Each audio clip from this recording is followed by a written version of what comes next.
too.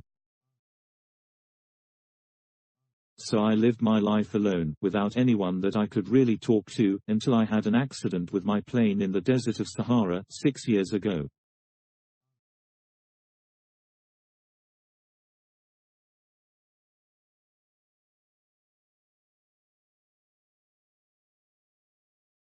Something was broken in my engine.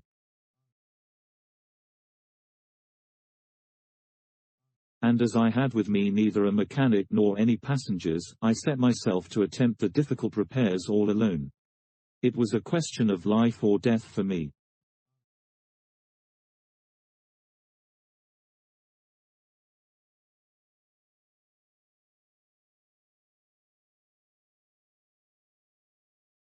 I had scarcely enough drinking water to last a week.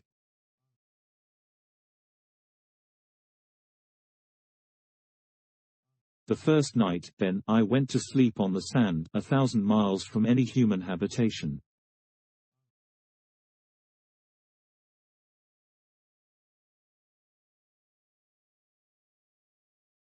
I was more isolated than a shipwrecked sailor on a raft in the middle of the ocean.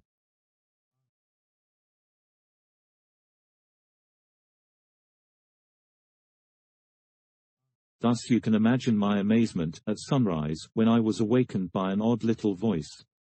It said,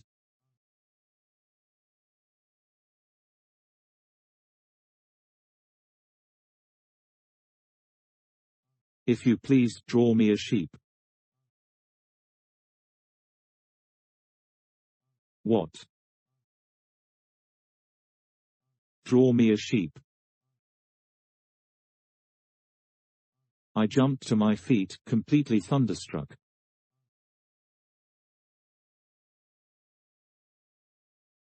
I blinked my eyes hard. I looked carefully all around me. And I saw a most extraordinary small person, who stood there examining me with great seriousness.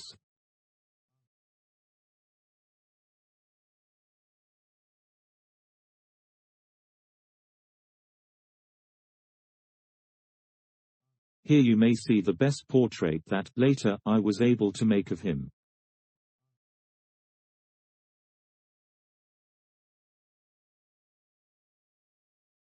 But my drawing is certainly very much less charming than its model.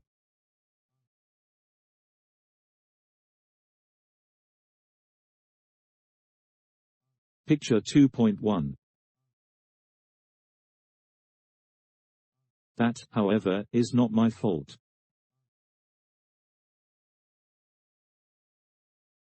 The grown-ups discouraged me in my painter's career when I was 6 years old, and I never learned to draw anything, except boas from the outside and boas from the inside.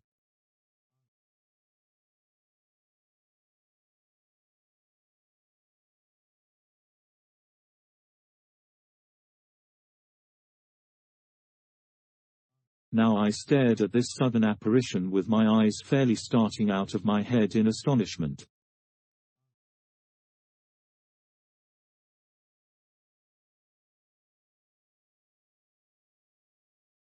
Remember, I had crashed in the desert 1,000 miles from any inhabited region.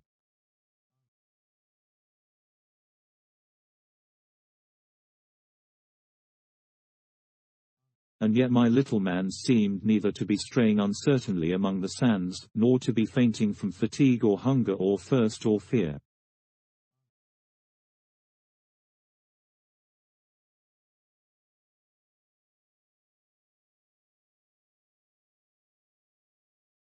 Nothing about him gave any suggestion of a child lost in the middle of the desert, 1,000 miles from any human habitation.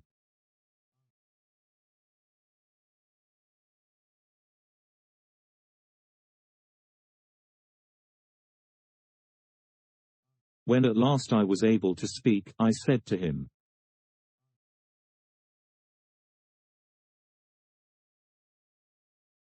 "But, what are you doing here?" And in answer he repeated, very slowly, as if he was speaking of a matter of great consequence,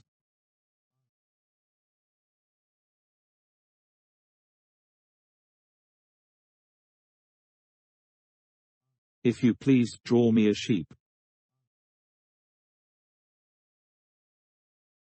When a mystery is too overpowering, one dare not disobey.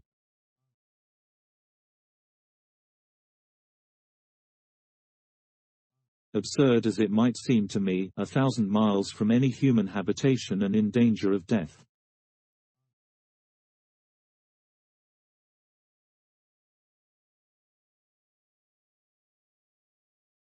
I took out of my pocket a sheet of paper and my fountain pen.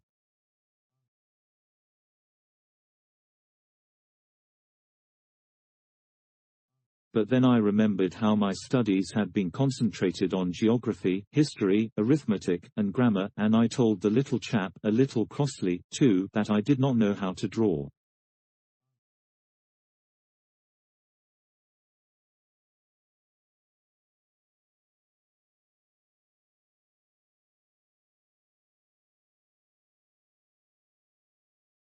He answered me, "That doesn't matter. Draw me a sheep." But I had never drawn a sheep. So I drew for him one of the 2 pictures I had drawn so often.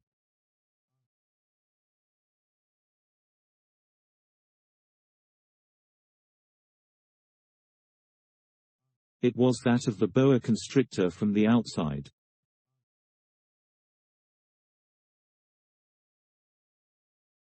And I was astounded to hear the little fellow greet it with,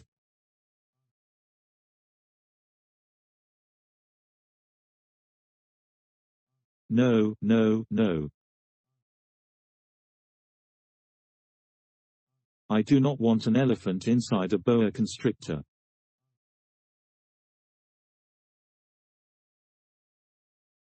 A boa constrictor is a very dangerous creature, and an elephant is very cumbersome.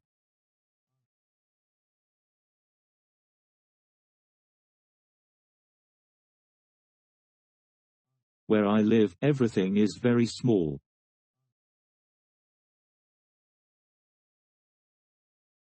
What I need is a sheep. Draw me a sheep. So then I made a drawing. Picture 2.2. He looked at it carefully, then he said, "No. This sheep is already very sickly. Make me another."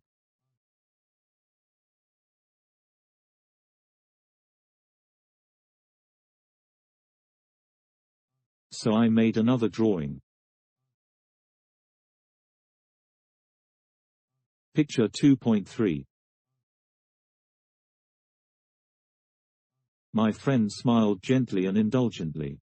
"You see yourself," he said, "that this is not a sheep. This is a ram.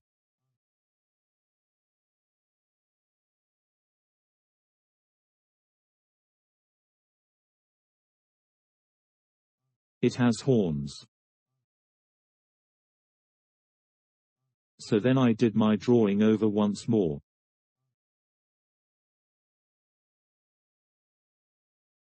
Picture 2.4. But it was rejected too, just like the others.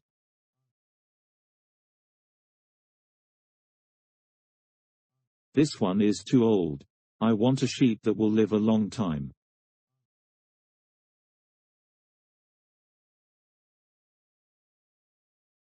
By this time my patience was exhausted, because I was in a hurry to start taking my engine apart.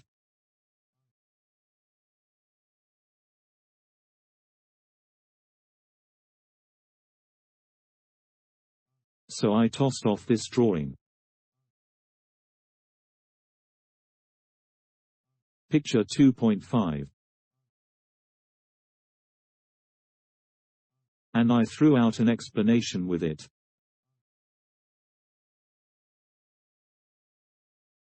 "This is only his box. The sheep you asked for is inside."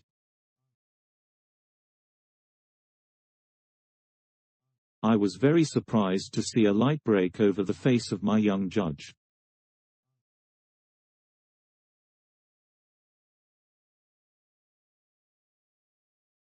That is exactly the way I wanted it.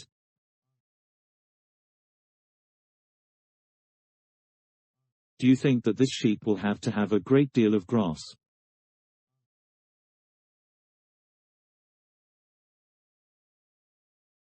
Why? Because where I live everything is very small.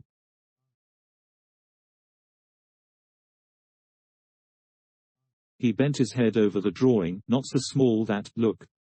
He has gone to sleep.